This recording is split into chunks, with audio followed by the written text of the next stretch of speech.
संगीत नृत्य शेष है इटिकिली मिटिकिली पिलांक अनुष्ठान इटिकिली मिटिकिली 29तम राज्यस्तरीय प्रतियोगिता अवसर में 3 दिनिया विभिन्न प्रतिभा प्रदर्शन कार्यक्रम आज शेष होईछि। तृतीय तथा शेष दिवस प्रथम कार्यक्रम कंठ संगीत प्रतियोगिता रे अंशग्रहण करथिबा शिशु कंठशिल्पी माने सुमधुर स्वर रे श्रोता मानकु बांधि रखिबा बेले संध्या रे संगीत भित्तिक नृत्य रे शिशु नृत्यशिल्पी माने मनमुग्धकर नृत्य परिवेशन करी दर्शक मानकु विमोहित करथिले।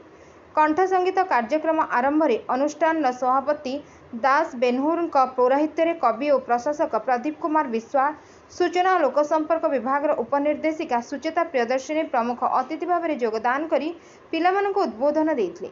संध्या रे अनुष्ठान उपसभापति चित्त महापात्र पौराहित्य रे संगीत भित्तिक नृत्य प्रतियोगिता कार्यक्रम रे पूर्वतन आयकर आयुक्त शरद कुमार दास और royal higher secondary school of science and technology अध्यक्ष विष्णुमोहन महांती प्रमुख अतिथि भाव में योगदान करी पिलामानंक पई वक्तव्य रखिथिले। आज शेष दिवस रे कंठ संगीत, शिशु सौंदर्य प्रदर्शन, साधारण ज्ञान और संगीत भित्तिक नृत्य इत्यादि विभिन्न प्रतियोगिता रे गुरु मंजुश्री मिश्र, गुरु विमलेन्दु आचार्य, जेनामणि संजीव कुमार, गुरु देवव्रत दास, गुरु पीताम्बर विश्वाल और नृत्यशिल्पी ज्योत्स्ना बेहरा प्रमुख विचारक भाव में योगदान करी योग्य शिशु प्रतिभा मानकु चयन करथिले। इटिकिली मिटिकिली सचिव शरद कुमार नायक समस्त कार्यक्रम को परिचालना करथिबा बेले सांस्कृतिक संपादिका अनिता रथ, संगठन संपादक प्रियदर्शी शुभकांत समेत सदस्य रजनीकांत राउत, प्रियदर्शी सौम्यकांत प्रमुख सहयोग करथिले।